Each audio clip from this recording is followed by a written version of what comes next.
Hey, Dan Passarelli here. I was going through some of our scanners earlier and came across something really interesting that I wanted to share with you that gives you a pretty good insight into what some of the big dogs were looking at today and how they managed to make some pretty good money by being nimble. So this is, most of you I think are familiar with this, our 0-day hero scanner that scans for basically unusual option trades in zero DTE options, 0 days to expiration. So all these options are options that expire today. So if you look at this, you see that near the beginning of the day, this is 9:55 Eastern time, so about 25 minutes after the market open, we see just massive buying of puts, 500, 500, 2480, 1000, 1000, 1000, 1500.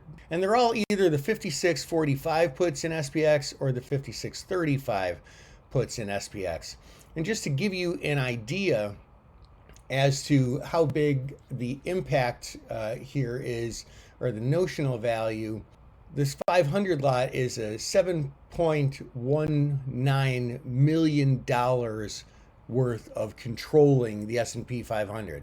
And the 500 lots are the small ones. So we're talking tens and tens of millions of dollars worth of options controlling the S&P 500 to the downside. And if you look, that was at 9:55. Now, me being in Chicago, my charts are in Central Time, so that's 8:55. That's like right about here. They started buying puts after we broke through the 50-day moving average, maybe after we just broke through the 20 period moving average, not day moving average, because these are 1-minute candles. So that's interesting. They caught a really good downdraft there, but what happened after that, just 4 minutes later, looks like maybe right when the consumer confidence number got announced, because it was milliseconds away from exactly 10 o'clock Eastern time. So this is probably right when the number got announced. What happened? Well, all those puts that they bought, they just turned around and sold. And, they bought them above the ask very, very aggressively. And they sold them below the bid very, very aggressively. And there's a couple interesting things about that.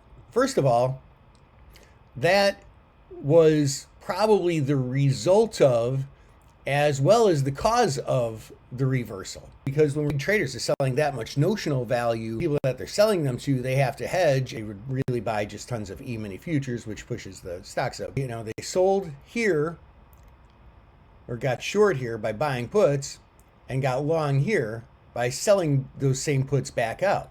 Now you think, well, did they make any money? And the answer to that is no. They lost a couple of pennies, actually, because the ones that they bought at 36 cents, they sold at 33 cents. And the ones that they bought at 26 cents, they sold at 23 cents. That's fine. Obviously, with big size like this, they lost several $1,000s, but stood to make several $1 million. The really interesting lesson here is one number, consumer confidence.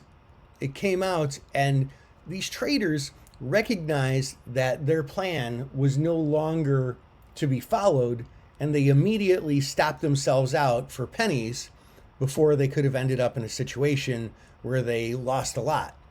This is how professional traders trade. And to me personally, that's one of the greatest things about using the scanners, especially 0-day hero, that I glean from it. If all this did for you was just help you see how professional traders make decisions, man, to me, it's worth it just for that. Now, listen, I'm going to be giving an online training on 0-day DTE options and 0-day hero for the rest of this week. We're sending out emails, or you can just go to markettaker.com/reg to register, and definitely attend this training, because this is our most recent and most powerful tool we've come up with to date. And I want to share it with you so that you can learn how to use it and how you can get your hands on it. This is Dan Passarelli, Trade Smart.